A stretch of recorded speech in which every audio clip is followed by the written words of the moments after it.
Mas tuh kemana sih Mas Ismanya kalau gitu? Lagi musim dingin juga. Informatika ada tim pembantunya. Jadi dosen-dosen ngebantu kami soal persuratan. Sekiranya level bahasa Inggris dan level bahasa itu kayak Ya, gimana sih kalau Mas? sebenarnya boleh jujur, gue nggak kangen sama Koreanya, Fan. Iya? Jadi satu lantai isinya anak-anak Indonesia semua. Mungkin rada mengganggu karena kebetulan selantai itu soalnya dikuasain sama orang Indonesia semua, orang-orang semua. Nggak normal untuk orang itu jabat tangan. Kayak kita biasa jabat tangan biasa, nggak. Mereka kan Apa sih pengorbanan paling besar buat dapetin program ini? Halo Informatik, Selamat datang di episode ketiga iTalks. Eto sendiri merupakan sebuah podcast HMF Unsud yang berisikan sebuah obrolan-obrolan yang tentunya asik dan juga inspiratif. Kenalin, aku Ivan sebagai host akan menemani kalian seputar iTalks kali ini, dan juga kali ini itu episodenya cukup menarik di mana kita akan bahas Mapres. Bagi kalian yang nggak tahu Mapres ini adalah merupakan suatu kompetisi bergengsi, yaitu adalah pemilihan mahasiswa terbaik di tingkat fakultas, universitas, hingga nasional. Tentunya aku nggak sendiri kali ini. Aku telah ditemani oleh Kak Irfan. perkenalkan teman-teman semua, nama saya Muhammad Irfan Nabil dari Informatika Angkatan 2021. Dan ya saya senang sekali diundang sama Mas Ivan ya dan teman-teman itu untuk datang ke podcast iTalks di hari ini yang sangat mendung. Oh iya, mendung ya Mas. Oke Mas, dari Mas sendiri kan dapat Mapres nih. Apa sih Mapres yang Mas dapetin itu? Iya, kebetulan kemarin itu saya dipilih sebagai ini ya, Mapres, tapi alhamdulillah dapat juara 2 juga. Nah, itu kebetulan Mapresnya itu saya diundang awalnya itu sama Bu Novi, Mas Ivan. Novi. Dan ada Pak Agus juga. Itu jadi berdua itu Pak Agus dan Bu Novi itu sangat ngebantu. Terus juga ada support dari teman-teman juga. Itu makanya alhamdulillah ya dapat juara 2 sih, Mas Ivan di Mapres tahun ini ya berarti ya masuknya. Oke. Nah, aku dengerin sih Mas tuh ikut program ISMA juga ya? Iya, kebetulan itu gue keterima ISMA juga itu sebagai salah satu pertimbangan mungkin kenapa bisa dipilih ya sebagai Mapres juga. Nah, ISMA ini mungkin kalau teman-teman pengen tahu itu program dari Kemendikbudristek, lebih tepatnya di LPDP juga. Itu kepanjangan dari Indonesian International Student Mobility Award, tapi mas simpelnya itu cuma pertukaran pelajar ke luar negeri. Mungkin bedanya sama LPDP yang konvensional itu karena mereka S2 ya, tapi kalau ISMA ini lebih ke cuma 1 semester pertukaran pelajar, seperti itu Mas Ivan. Oke. Kemudian Mas tuh kemana sih Mas Ismanya kalau gitu? Boleh tahu? Oh iya, tahun kemarin itu karena di universitas saya Mas Ivan ya, itu di Hanyang. Itu Hanyang. 1 semesternya 4 bulan, 1 musim. 4 bulan. Dan itu kebetulan lagi musim dingin juga, jadi kena salju. Aduh, aman Mas? Aman lah, cuman kita udah persiapin juga sih Mas Ivan, teman-teman yang ikut juga karena prediksinya bakalan musim dingin. Kita bawa ya baju-baju yang sesuai lah dengan musim yang akan kita hadapi gitu. Oke. Nah, Mas sendiri waktu di sana eh, dengan pergaulan dan kehidupan di Korea yang baru tentunya, itu gimana Mas? Dan cara survive-nya gimana Mas? Iya, yang jelas budaya kita beda, dari agama yang dianut masyarakatnya beda, terus dari bahasa yang paling jelas sudah beda. Itu yang jelas susah banget ya buat beradaptasi dengan kehidupan di sana. Apalagi kita kan juga banyak juga yang Muslim ya. Itu namanya Korea juga makanan lebih murah beli daging babi daripada daging ayam kadang. Oke. Tapi alhamdulillah sama teman-teman kita ya bisalah menghadapi semua masalah itu, dapat makanan apa yang halal itu banyak. Sebenarnya banyak komunitas-komunitas Muslim di sana. Yang susah itu sebenarnya masjid sih Mas Ivan, apalagi yang cowok kan sholat Jumat kan. Betul. Cuman syukurnya juga dari pihak kampus itu menyediakan masjid. Jadi kayak musola itu dari ruangan kelas yang cukup besar itu dijadikan ruangan musola untuk sholat Jumat bagi orang-orang yang menunaikan sholat Jumat. Jadi walaupun banyak susahnya tapi alhamdulillah bisa terlewati sih Mas, adaptasi di Korea, hidup di Korea. Oke, Mas, inspiratif sekali sih Mas. Nah Mas, dari Mas sendiri di Korea kan tentu pakai bahasa Korea nih Mas. Gimana caranya kita survive di sana? Terus gimana sih pergaulan-pergaulan di sana tuh Mas? Saya kepo banget nih Mas. Iya, kalau soal bahasa ya karena jelas ya sangat beda gitu bahasa Korea dengan bahasa Indonesia, apalagi bahasa Inggris antara tiga itu. Jadi Alhamdulillahnya di sana kuliahnya itu kelasnya ditempatkan di kelas internasional, Mas Ivan. Jadi dosennya pun dari Inggris sebenarnya, Wis. bukan dari Korea. Cuman ada beberapa dosen Korea, tapi memang yang Inggrisnya itu sudah sangat lancar, jadi cukup gampang dipahamin gitu. Oke Mas. Nah, Mas sendiri dapat tahu program ISMA. Mungkin kita sebagai maba ataupun yang baru mau cari exchange gitu gimana sih Mas? Ya. Sebenarnya kalau bahas exchange beasiswa ke luar negeri ya, kan ISPA cuma salah satu dari banyak gitu. Emang yang kebetulan aku temuin itu di online, ketemunya di online, sama ada referral dari teman-teman juga, itu ISMA. Nah itu kebetulan 1 semester pertukarannya, terus dapat beasiswa juga dari situ. Kemarin sebenarnya untuk proses seleksi ISMA-nya ya, bukan Mapresnya itu, kami dari informatika ada tim pembantunya. Jadi dosen-dosen ngebantu kami soal persuratan, karena yang jelas dari Kemendikbudristek itu perlu dokumen-dokumen dari kampus kan. Nah itu ada dosen yang kebetulan saya sangat berterima kasih banget karena sudah sangat berjasa untuk pendaftaran saya di ISMA, itu namanya Bu Alfi. Bu Alfi. Iya itu ngebantu banget Bu Alfi. Dan yang jelas juga Pak Kajur saat itu kan belum ada ini ya, masih diurus oleh Pak Lasmedi juga, seperti itu. Oke. Ya, dan yang jelas jajaran Fakultas Teknik juga, tuh, Pak WD dan Pak Dekan. Nah Mas, udah kita nih yang dari Dolima deh yang baru maba nih. Ya. Kita mau ngejar start gitu gimana tuh Mas? Kayak dari awal-awalnya gimana dan biar kita ke struktur gitu Mas. Maksudnya kalau pengen ikut dapat beasiswa ke luar negeri gitu ya? Iya sih Mas. Gini, kalau beasiswa itu banyak banget. Kayak di waktu gue di Korea aja, karena yang jelas kan kampus di Hanyang, kampus gue itu kan kerjasama sama dengan Kemendikbudristeknya, bukan sama Indonesianya. Pasti ada hubungan diplomasi antar negara, cuman itu kan Hanyang dengan LPDP. Nah, di saat itu aja yang harusnya sangat tidak mungkin untuk ketemu orang Indonesia lain, itu kita ketemu 2 batch grup anak beasiswa yang berbeda. Dan itu kebetulan nggak ada janjian, nggak ada bagaimana, itu mereka ada beasiswa dari Hyundai kalau nggak salah, kayaknya Hyundai Indonesia kayak gitu. Jadi sebenarnya kalau ngomong bagaimana cara terstruktur, yaitu soal struktur kalian itu sih dari kalian sendiri ya. Cuman yang jelas kita harus aware di online, harus peka gitu, ada beasiswa di mana aja, pendaftarannya gimana, agar kita eligible gimana. Itu yang menurut gue penting sih, itu aja. Harus aware sama yang ada ditawarkan kepada kita. Oke Mas, nah dari sini kita juga kan pasti agak aware ya, kayak takut banget, kita kan dari Indonesia, jarang pakai bahasa Inggris. Nah sekiranya level bahasa Inggris dan level bahasa itu kayak gimana sih Mas yang cukup aman lah buat kedepannya gitu? Ya, kalau soal bahasa Inggris yang aman itu sebenarnya ya di level berbicara sih Mas Ivan. Jadi kita yang jelas harus bisa berbicara itu paling bare minimum.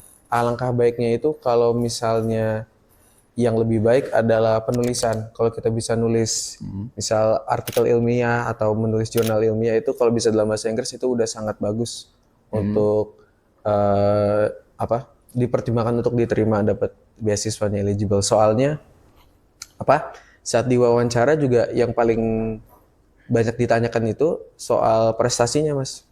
Prestasi akademik dan non akademik itu semuanya ditanyain. Malah justru kefasihan berbicara bahasa Inggrisnya lebih ke diterbelakangkan gitu, dipertanyakan saat saya wawancara ISMA ya. Iya. Ya begitu. Oke Mas, dari kurikulum deh Mas. Menurut Mas sendiri kan Korea maju banget nih Mas. Sama nggak kayak apakah kita akan kesusahan ketika kita exchange di luar negeri? Jujur ya, dan ini mungkin bukan pendapat dari saya sendiri doang, tapi dari teman-teman yang lain juga. Bahwasanya pembelajaran di sana dan di sini kurikulumnya sebenarnya sama saja. Kalau saya boleh jujur seperti itu. Dan saya nggak sendiri kalau berkata begitu. Terus kalau dibilang kenapa bisa lebih maju, mungkin perbedaannya ada di infrastruktur saja sih sebenarnya. Sisanya sama, menurut saya sama. Oke, berarti daya saing kita juga sama lah ya berarti. Iya. Kalau ada mungkin yang sedikit beda, yang jelas di sana mungkin tugas lebih ke project semua sih Mas Ivan. Project. Iya, dan mereka mementingkan kerjasama. gitu. Jadi berkelompok dan ya bukan tugas-tugas individu seperti kita mungkin sering lihat gitu. Berarti di sana kelompoknya logistik ada gak mas? Bagian logistik itu? Logistik kalau project kan mungkin kalau ada acara sih gitu. Kalau project presentasi nggak mungkin ada logistik. Oke. Dari mas sendiri itu eh, apakah yang di Korea itu yang dikangenin apa sih mas setelah pulang dari Indonesia?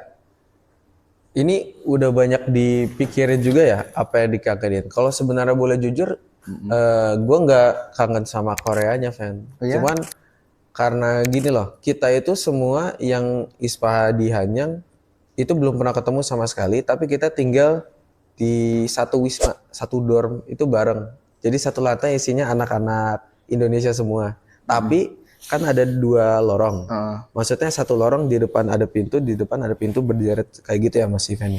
Nah itu ya ada beberapa orang asingnya, bukan orang Indonesia. Nah itu emang kita mungkin maaf ya teman-temannya, tapi mungkin rada mengganggu karena kebetulan selantai itu soalnya dikuasain sama orang Indonesia semua, orang-orang semua. Ironisnya yang dikangenin itu Mas. Jadi bukannya kangen Korea tapi malah kangen orang Indonesia yang di Koreanya. Kangen memorinya lah Mas gitu aja. Oke, Mas. Nah, dari sana sendiri sih eh pertemanan Mas mungkin udah sangat luar biasa ya Mas ya. Iya. Nah, dari orang Korea sendiri open gak sih Mas ke kita kayak apakah dari Mas ada kesusahan dalam komunikatif dari mereka?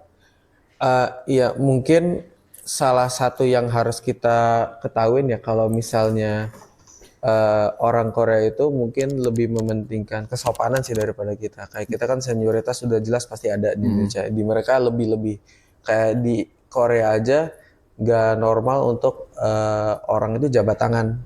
Kayak kita biasa jabat tangan biasa nggak. Mereka kan kalau mungkin teman-teman tahu budaya Korea sama Jepang nunduk dan segala macam gitu kan. Itu mungkin yang banyak stigma orang pikirkan karena banyak orang bilang juga mungkin kurang ramah ya di Korea. Kayak gitu. Sebenarnya juga yang kita harus pikir juga kita introspeksi sih karena kita di budaya mereka apakah kita udah melaksanakan dan menghargai budaya mereka semestinya gitu karena itu kan di daerah kita gitu sih Mas. Di daerah mereka. Oke, kita kan udah ngomongin tentang caranya berbahasa ya Mas. Kemudian perbedaan. Nah, mungkin dari ini nih Mas, apakah yang dipersiapkan dari codingannya ataupun belajar-belajar tentang programnya gitu Mas? Apa sih Mas takut kita benar-benar ketakutan misalkan takut? Iya. Ya kembali lagi ke tadi pertanyaan-pertanyaan awal kamu yang soal kurikulumnya. Itu sih menurut aku sama aja. Sama aja. Ya jadi persiapan kalian persiapan kalian untuk belajar di sana sih kalau kataku ya udah persiapan seperti normalnya aja, normatifnya aja. Cuman yang jelas ya itulah kalau di sana hargai kalau kita tinggal di wilayah dan rumah orang. Jadi hargain budayanya. Berarti aman lah ya. Terus deh Mas. Nah, sekarang Mas, mungkin Mas bisa kasih kita yang dari nol banget nih. Apakah ada kata terlambat gak sih Mas? Misal dari angkatan entah dari 24 ataupun 23 gitu buat ikutin program seperti itu tuh Mas? Iya, gini. Jadi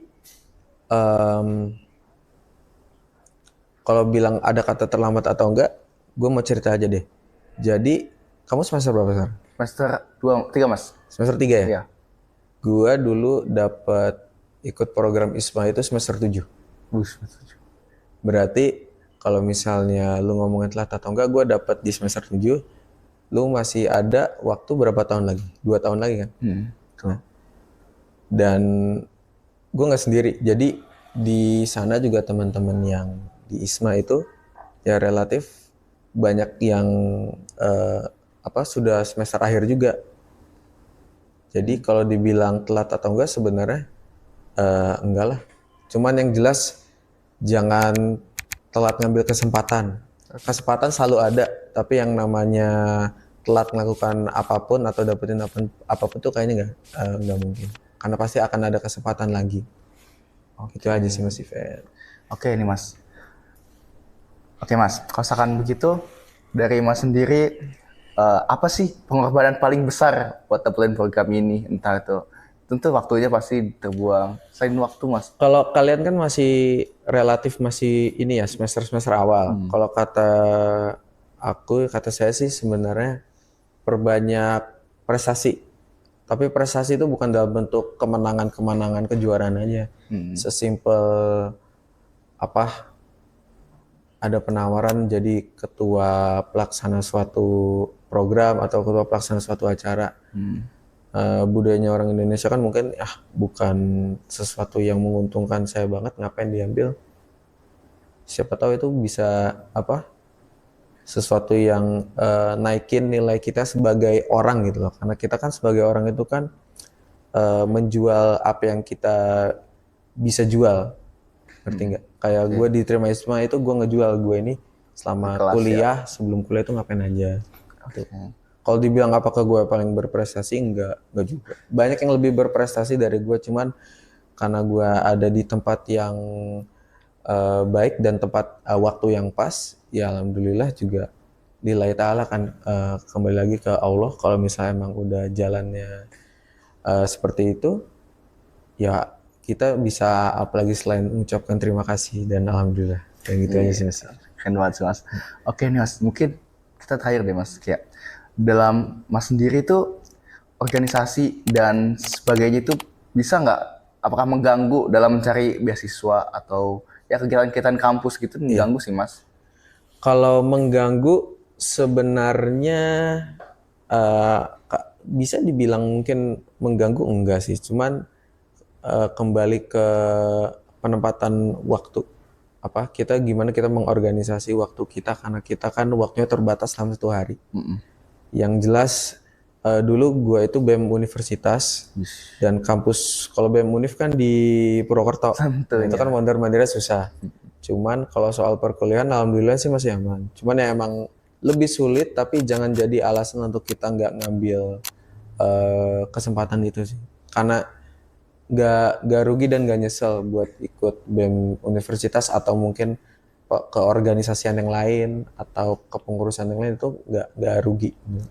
Oke, mungkin dari Mas bisa kasih motivasi buat maba dan juga kita yang masih muda kasih sih Mas. Iya, ke audiensnya. Ya mungkin apalagi buat teman-teman maba nih ya, karena kalian kan baru masuk dan kalian mungkin masih bingung mau melakukan apa atau mungkin nanti di masa depan mau jadi apa. Yang jelas hidup masih panjang, tapi kesempatan-kesempatan yang kalian temuin sekarang itu bisa jadi nggak akan kalian ketemuin lagi di keesokan hari gitu. Jadi daripada terlewat, kalian ambillah. Ya sih, kayak gitu aja sih Mas Ivan. Nggak perlu terlalu drama banget lah motivasi mah, karena motivasi yang ngerubah diri orang kan cuma dirinya sendiri. Iya, betul sekali. Wah, makasih banyak sih Mas. Kita udah tahu jauh sekali tentang ISMA Korea, bahkan universitas dari Mas sendiri, juga budaya-budaya di sana. Dan bahkan tentang berumah gitu ya, kosan Mas di sana gimana. Ya, tapi sayangnya mungkin waktu adalah tetap waktu dan terus berjalan. Jadi kita tidak bisa panjang lebar. Mungkin teman-teman 25 ataupun teman-teman lain ada pertanyaan lain, bisa nanti dicontohkan di kolom komentar ataupun kalian ngasih di Instagram HMIF. Ya, langsung nge-DM IG kamu. Iya, atau enggak IG aja Mas Irfan deh. Gak usah kalau IG kamu. Oke, mungkin sekian dari e-talks kedua yang diadakan oleh HMIF kali ini. See you, bye. Goodbye, Mas. Thank you, Mas. Thank you.